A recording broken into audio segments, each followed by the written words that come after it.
to our spiritual master, Guru. Guru means spiritual master.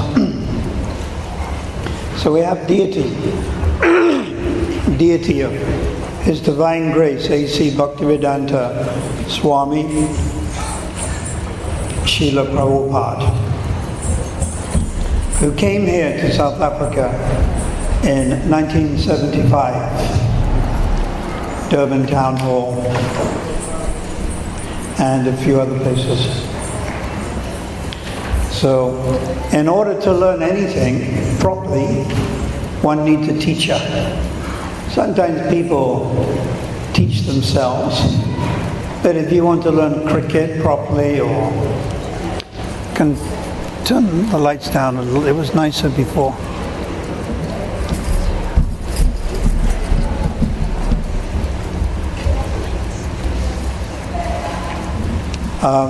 One needs a teacher to learn properly. Even if you learn how to drive, you teach yourself. It's better you get a few lessons from a professional teacher, driving teacher, because there are a few things you may have missed out. So in spiritual life also, teacher is required. It's essential. So in spiritual life, a spiritual teacher is called a guru. But guru has to be bona fide.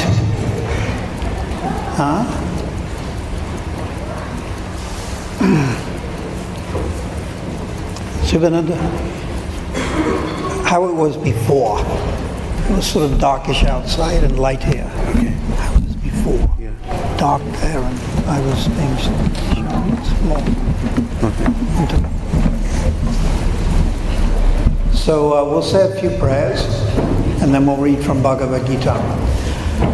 Om Agyanatamarandasya Gananjana Salakaya Chakshamatam Yena Tasmai Shri Gurave Namaha Shri Chaitanya Manobishtam Stapatam Yena Bhutale Swayam Rupa Kadamayam Didanti Swambadantikam Bandeham Shri Guru Shiyata Patakamalom Shri Guru Vaishnavanscha Shri Rupam Sagrajatam Sagana Ragunatam Vitam Tam Shijivam Sadvaitam Sadhutam Parijana Sahitam Krishna Chaitanya Devam Shri Radha Krishna Param Sagana Lalita Shri Vishavitam Scha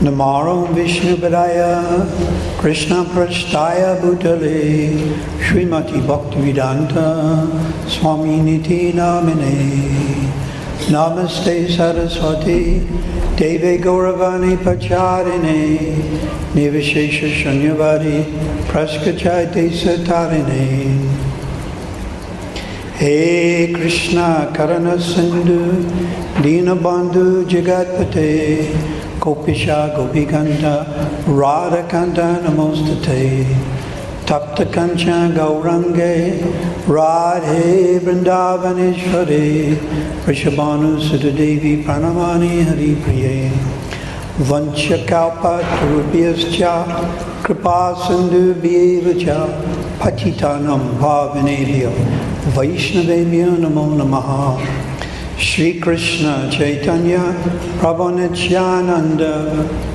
Shri Advaita Gadadhar Shri Vasadi Gaura Bhakta Vrinda.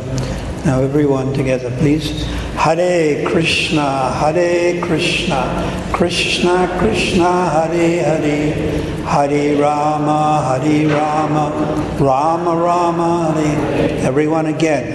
Hare Krishna, Hare Krishna, Krishna Krishna, Hare Hare, Hare Rama, Hare Rama, Rama Rama, Hare. Again. Hare Krishna, Krishna Krishna, Hare Hare, Hare Rama, Rama Rama, Hare Hare. So I'm going to read from the Bhagavad Gita. Sorry, Maharaj, I'm a little late. And We read from the Bhagavad Gita. So first we offer our respects to Vyasadeva, who is an incarnation of God, who compiled the Vedas. The word Veda means knowledge. So from the Vedas came this spiritual knowledge. And we have many scriptures in the Vedas, like the Upanishads, the Puranas, Ishopanishad, Padma Purana, the Atharva Veda, Rig Veda, Sama Veda, Yajna Veda. But the Bhagavad Gita is the sum and substance, the Bhagavad Gita. So please recite, Om Namo Bhagavate Vasudevaya. Om Namo Bhagavate Vasudevaya. Om Namo Bhagavate Vasudevaya.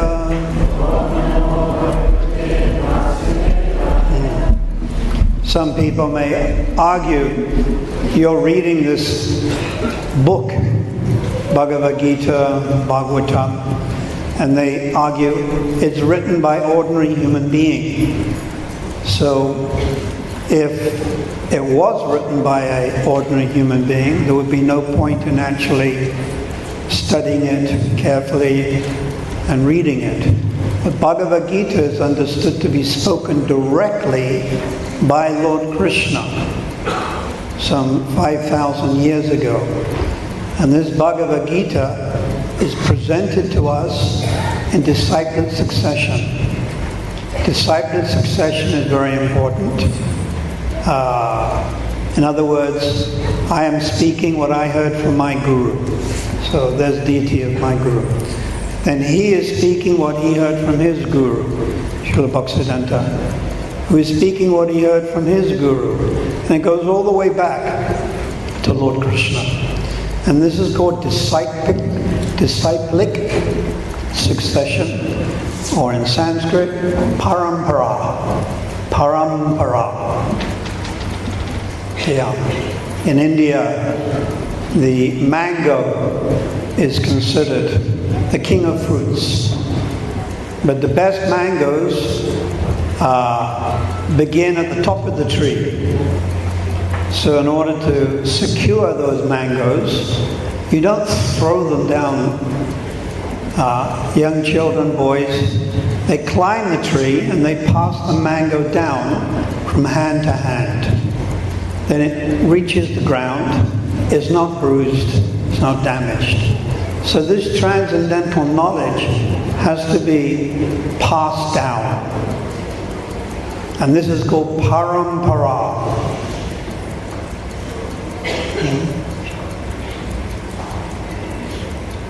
So we're fortunate.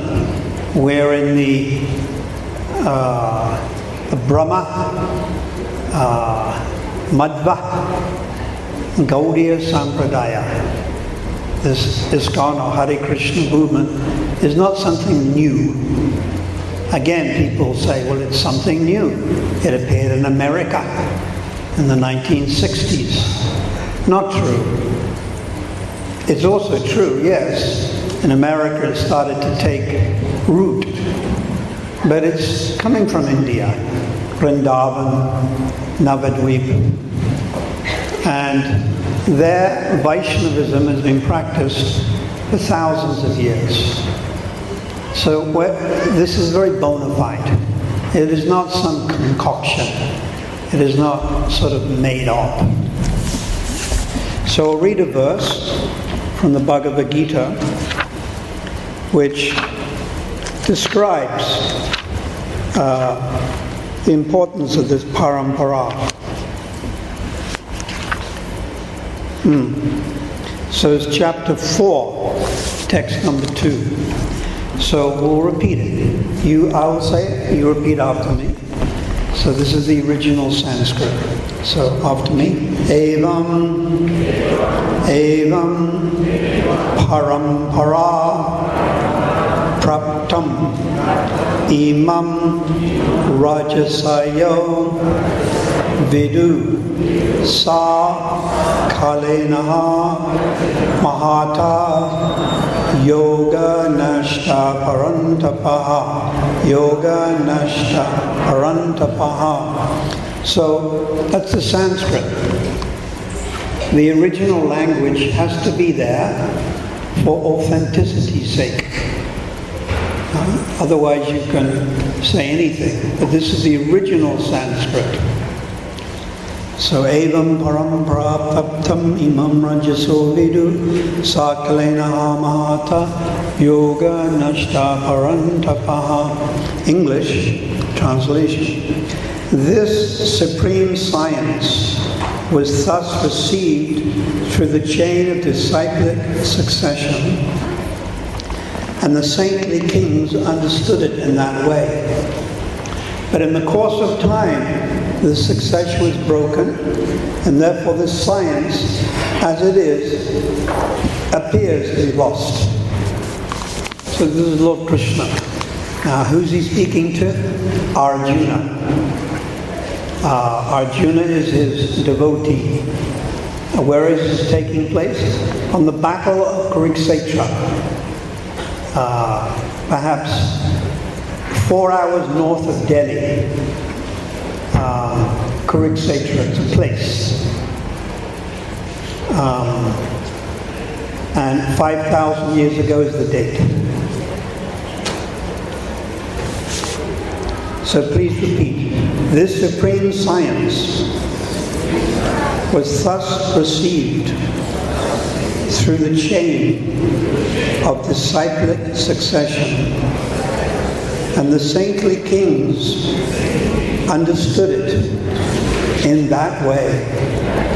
But in course of time, the succession was broken, and therefore the science, as it is, appears to be lost. So Krishna again spoke the science of the soul to Arjuna and re-established this knowledge. Srila Prabhupada, our guru, he writes, it's like a commentary. It is clearly stated that the Bhagavad Gita was especially meant for the saintly kings because they were to execute its purpose in ruling over the citizens. Certainly, Bhagavad Gita was never meant for the demoniac persons who would dissipate its value for no one's benefit and would devise all types of interpretations according to their personal whims. So many people will take Bhagavad Gita and will twist it. They'll twist the meanings around and distort it. And this is very unfortunate. One has to take Bhagavad Gita as it is. So this is called Bhagavad Gita as it is. To give you an example, we want practical example. That Adolf Hitler studied the Bhagavad Gita partially, understood it partially in his memoirs called Mein Kampf. When he was imprisoned in the 1930s, he wrote about Bhagavad Gita. Adolf Hitler was also a vegetarian. So he took a few ideas from the Bhagavad Gita, like Aryans. Aryans are those who are spiritually advanced. And he changed it to say Aryans, they have blonde hair, blue eyes, and it's the German race. And then of course, we know history tells us he tried to invade Europe, the world, and he committed so many atrocities. So he had some very partial knowledge of Bhagavad Gita, but he didn't understand it properly. He didn't understand that within the body is the soul. That he didn't understand. The basis of the Bhagavad Gita, it's like this hall has got a foundation. So the foundation has to be strong, otherwise the whole may collapse. So the foundation of spiritual life, Hinduism, Christianity, Islam, whatever religion you may want to choose, is very simply, you are not this material body. We are living in the material body, and it may be a white body, it may be a brown body, it may be Japanese yellow, it may be the black body, it may be a male or it may be a female. But spiritually, we are the soul within the body of a life force.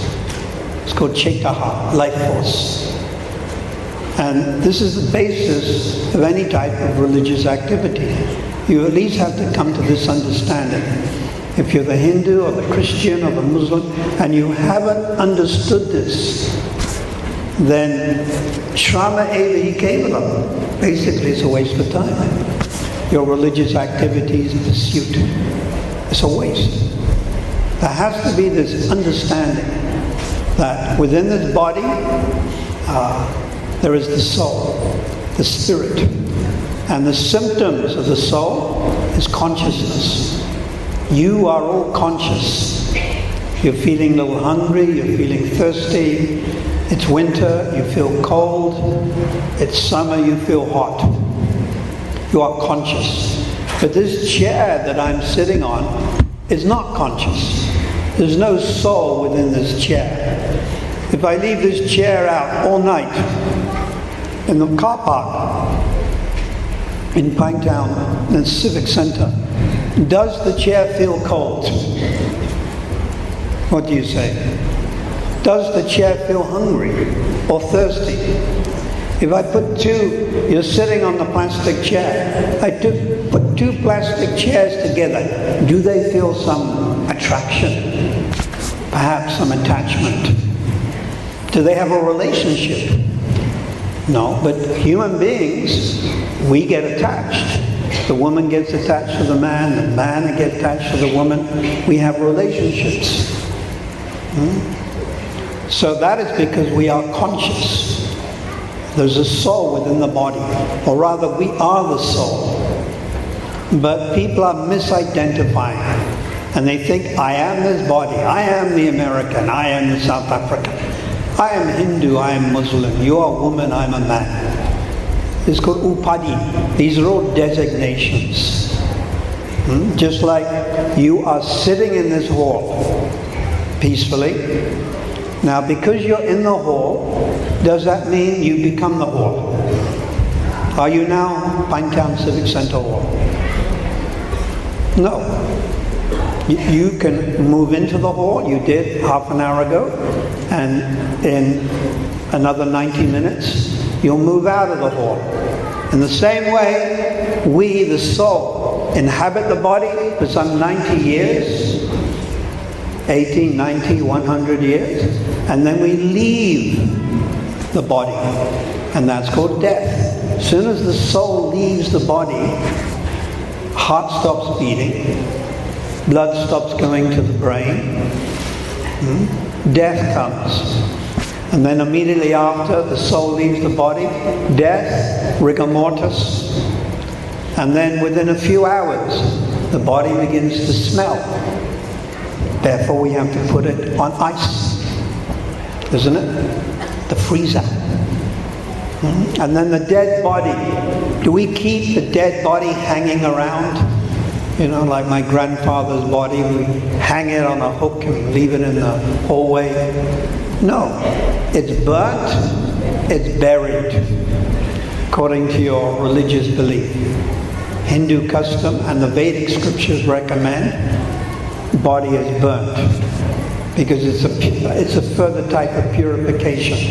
Fire purifies. Although you, the soul, have left the body, still further purification. You might say, well, but the person, the soul has left. But still purification on the body. That's why we do the 3-day ceremony, the 13, the 1 year after ceremony. There are so many ceremonies in the Vedic culture. which are meant to help us make spiritual advancement. But the main point I'm trying to stress is we are not the body. We are the soul. Najayate mriyate vakadacham, Bhagavad Gita. For the soul there is neither birth nor death, nor once having been does the soul ever cease to be. So we are eternal. Not bad, we're eternal. We lived in a past life, and before that, and before that. Now we're living in this particular human form of life, some male, some female, in Pinetown or Durban, and we'll take birth again in the future. So, and the whole point is to become self-realized. When you become self-realized and you've understood your spiritual essence, you do not take birth again in this material world, Durban, South Africa, or anywhere on this planet. You take birth in the spiritual world, Goloka Vrindavan, Vaikuntha, and there you have a spiritual body. Spiritual body is not made of blood, skin, bones, a little bit of hair. It's not made of those things. It's Satchidananda Vigraha. Vigraha means form. Sat, eternal, Chit full of knowledge, Ananda full of bliss. Now our present physical body, the one you can see here sitting in your body, Sat, is not eternal. How long do we live? 70 years and 10 according to the Bible. 70 years, 80 years. That's the average duration now, 80 years. My grandmother lived to 103. But you die. So the body is not eternal.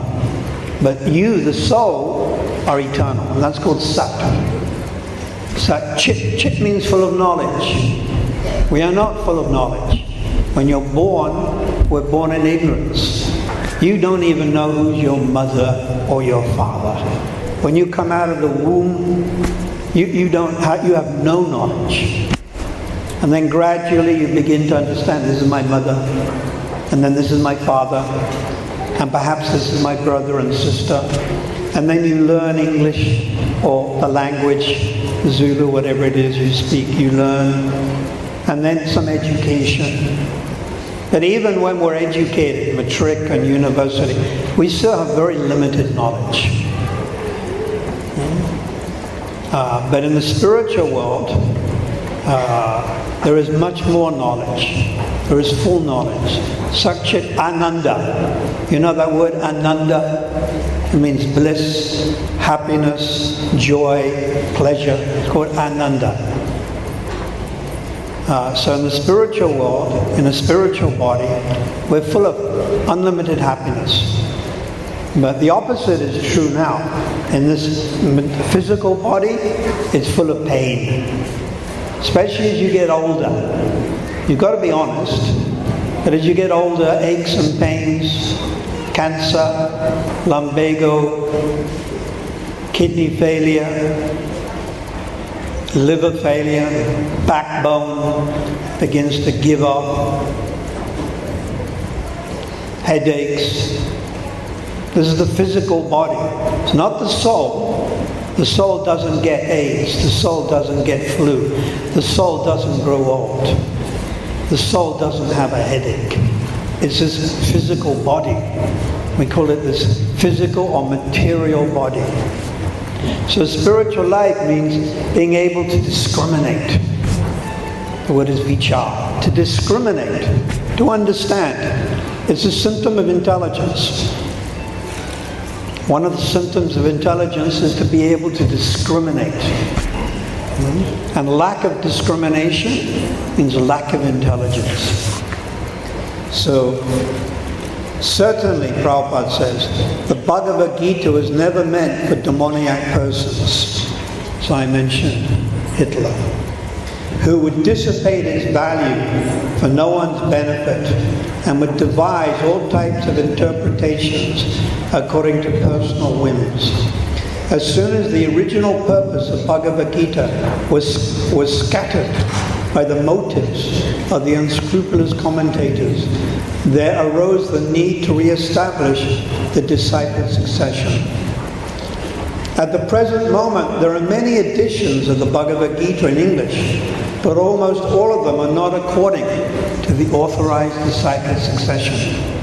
So there is a problem, that one scholar at university, perhaps Cambridge or Oxford or Harvard, and the professor of Sanskrit or Hindu studies, and they take the Bhagavad Gita and they analyze it. Some of these scholars can speak Sanskrit, and they write their own commentary, but they're not authorized. They're simply being paid. So one has to be authorized.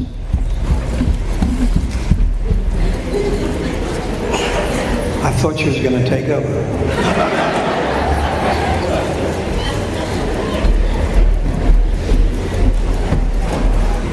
One has to be authorized. Authorized guru. Let's say you have temperature. You're ill. You go to doctor. Now, do you go to the back door doctor, or do you go to the authorized doctor? No, we go to the authorized doctor. You know, he has a plaque. Dr. So-and-so, MA, PhD, MSc, diplomas. And then usually when you go into their office, they have all these certificates framed behind them.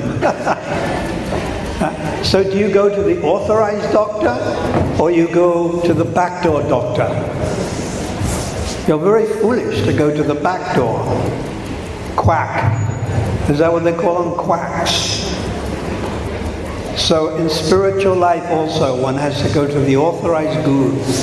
So we're fortunate.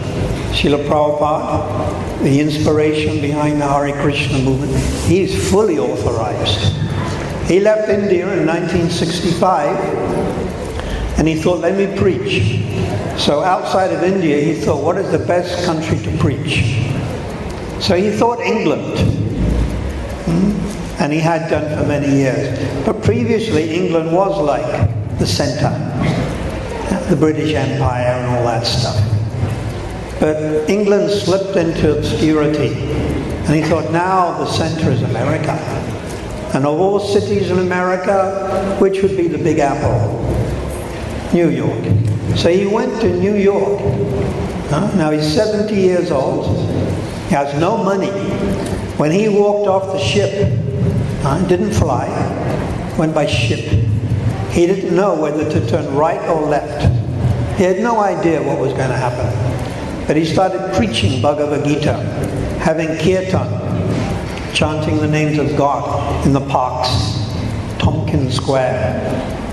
And gradually, some Americans came forward, became his disciples, started to follow him. And then he established the first temple, Vaishnava temple in New York. We still have that temple. And then he trained some of his disciples. And he said, all right, now you go and preach. You go to Canada. You go to England. And that's when they met George Harrison and the Beatles. You go to Australia. 1972, he said, you go to South Africa. And he sent 2 devotees to South Africa. Russia, Italy, all over the world. And gradually Krishna consciousness started to spread. And now, of course, we have 500 or 600 centers and tens of thousands, going into millions of devotees. So spiritual life is a real thing, and it can help you. We're living in a very difficult time. It's called the Kali Yuga. Kali dosa nijarajan, astyaka mahanguna. It is an ocean of faults. This present age we're living in is difficult. It's a struggle. Just for an ordinary man and woman to bring up a family, it's a struggle. We're losing our jobs, the weather condition, We're reading about the climates changing, losing job, unemployment in South Africa, it's, 27% or something? Tax. The only thing which is increasing is tax. It's increasing. VAT. It's a difficult time to live. And then we have our own body to contend with, diseases. Although we're building more hospitals, they're always full. And then the mind also disturbs us. The mind never used to disturb us quite so much. I remember when I was young, I'd never heard of a child psychiatrist. It was like, never heard. Now, to have children's psychiatrists, it's very common. Attention deficit disorders, social phobias, generalized anxiety disorder, schizophrenia, stress. It's almost like anything you do, you're stressed. You're in anxiety. So this age we're living in is a difficult time. But there's one benediction, and that is simply by chanting Hare Krishna, we can make spiritual advancement. Although it's a difficult age to live in, there's a shortcut, there's a benediction, and that is simply by chanting Hare Krishna, Hare Krishna. Everyone? Hare Rama.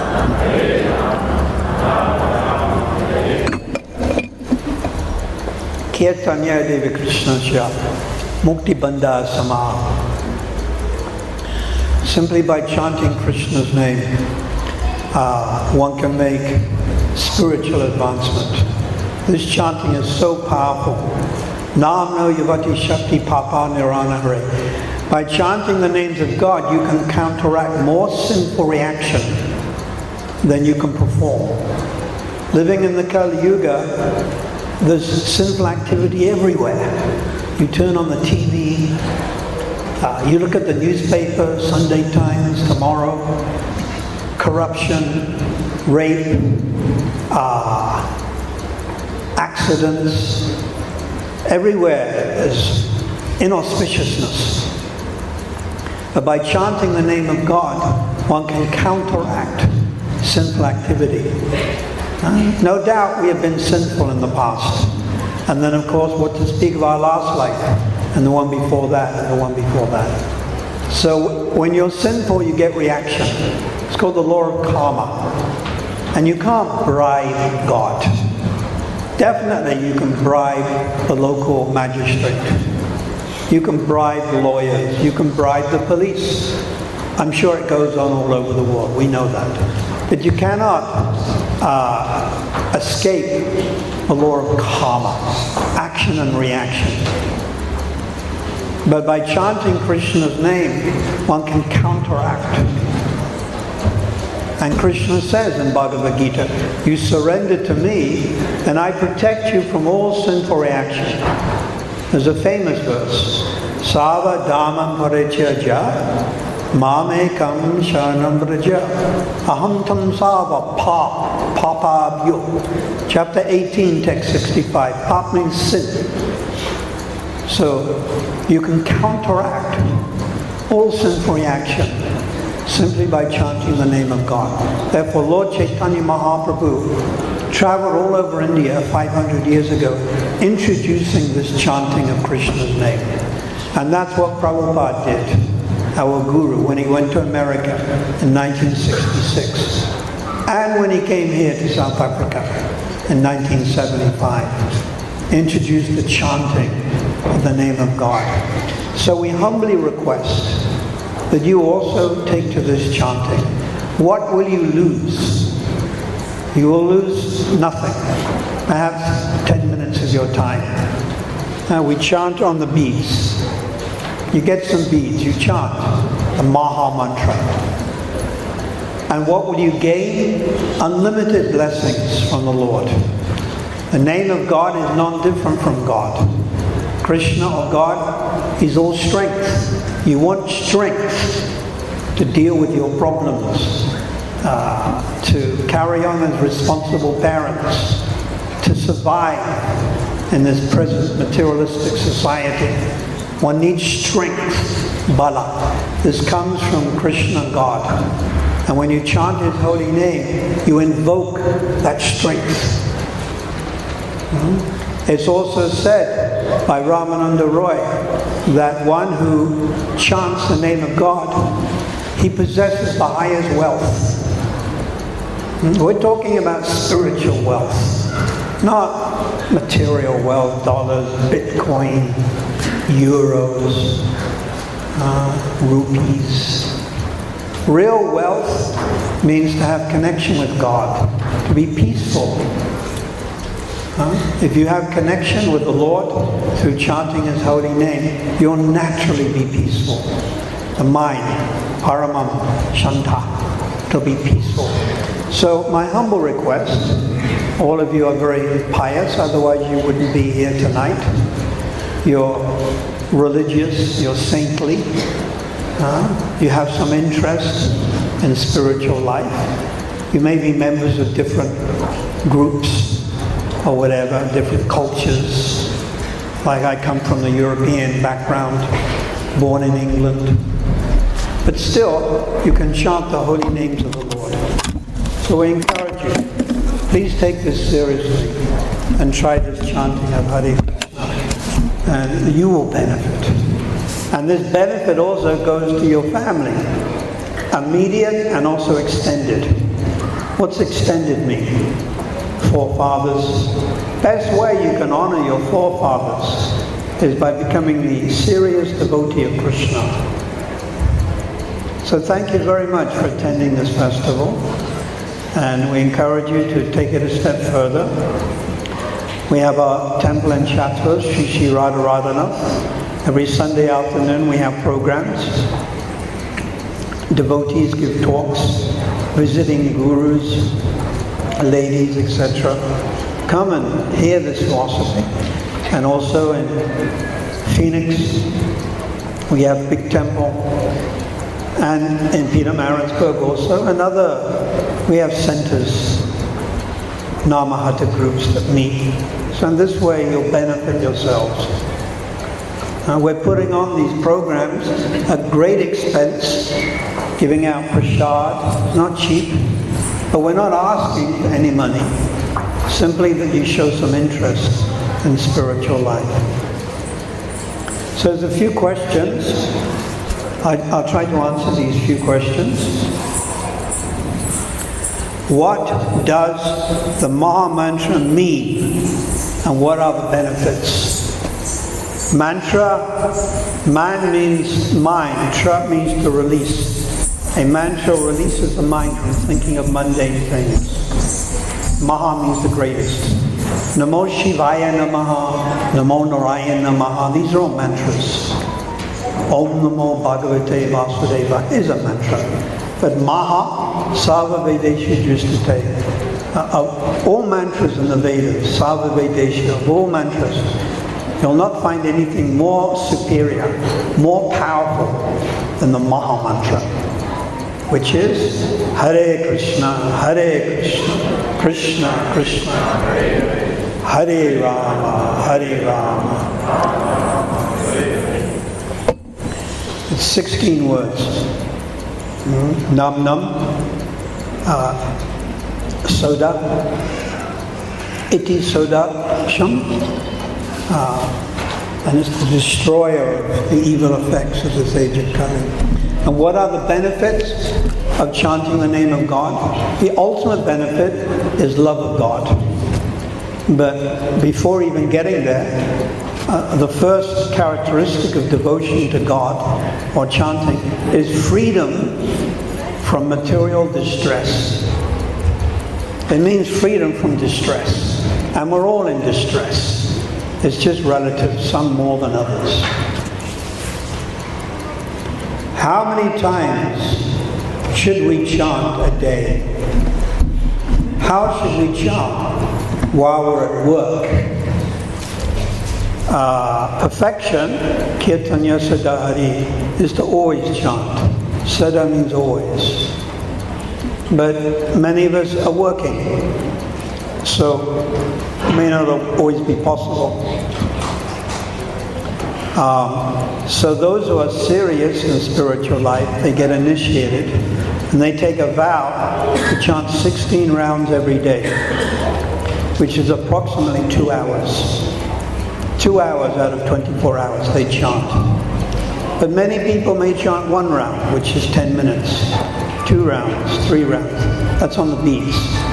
Even if you don't chant on the beads, on your fingers, simply to chant the name of God benefits you. How should we chant with the beads? Oh, where do I get them? Well, we hold the beads in the right hand. The beads are usually made out of tulsi wood. We have them in the temple. You can get them in different religious stores. Even the Muslims, they have their tisbih. They're chanting. Before I came to South Africa, I preached an island. Where Roman Catholics, they have their rosary. We would go to monasteries and give talks, especially to the priests. They were interested. So you chant on the beads. Does a tree have a soul and feelings? A tree grows. It starts off as a seedling, small tree, and then become like a banyan tree. It says Lord Shiva sits under a banyan tree, 800 miles high, 1,000 miles wide, many types of trees. So the tree grows, the tree produces seeds like children. So within that tree is a spirit soul. Otherwise it wouldn't grow. It wouldn't grow. So yes, within the grass, within the cabbage, within the sycamore tree, oak tree, banyan tree, baka tree, vata tree, fig tree, there is a living entity. When the tree dies and dries up, it means the soul is left.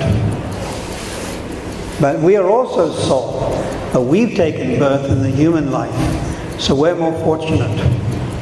The tree is ekpada, it's one-legged, can't move. And we are dvipada, two-legged, we can move. Therefore you came into this Pinetown hall. But trees can't do that. They don't have developed intelligence. They can't read and hear Bhagavad Gita, but you can. So this is the advantage of the human form of life. So we humbly request that you take advantage of this human form. And last question. When the soul leaves the body, where does the soul go to? So it depends on how you've led your life. If you've been pious, then you'll take birth in good family, you'll be attractive, you'll be handsome, you'll be beautiful, you'll be smart, you'll have money, you'll have good health. But if you led a sinful life, then you've got to suffer accordingly. And you may have very bad health. You may be born in poor economical situation. Some children don't even know their father and mother. They get abandoned. So it depends on your karma. I'll give you one example to finish with. If I come from Johannesburg, I come down during the July holidays, and I come to Durban, and I think, now where will I stay? Will I stay in a 5-star, Alangeni? Will I stay in the Oyster, whatever it is, in Umhlanga? Will I stay in a 4-star, 3-star, 2-star, 1-star? Will I stay in a bed and breakfast? Or will I sleep in the car? Or will I sleep on the beach, South Coast, Blue Lagoon? Where am I going to stay? What does it depend on? Paisa, isn't it? If you've got the money, you'll stay 5-star. If you've got the credit, 4-star. If you've got that credit, 3-star. Otherwise, you sleep in the car. So your next birth, it depends on how you've led this life. Depends on your credit. Your credit. How many pious activities. But higher than pious activities are spiritual activities. Now, there's a difference. People think spiritual life means being pious. Feeding children, building hospital, building park, building an old age home. This is pious. It's called mode of goodness. Higher than that is spiritual, which means to chant the names of God, engage in devotion to the deity, read Bhagavad Gita. This is separate, it's higher. So you chant the name of God and you'll get the best reaction and your future will be very auspicious. So thank you very much for listening, for being so attentive, and I pray that Lord Krishna can bestow His mercy upon you all, and you can develop some faith in the holy name of the Lord. Shri Shri Radha Radhanath ki, Srila Prabhupada ki jai, Go Premanandi.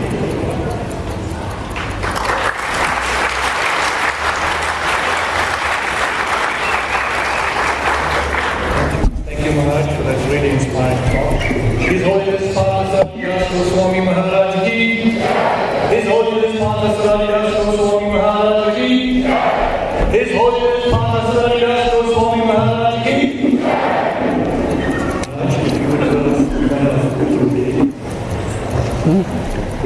Oh.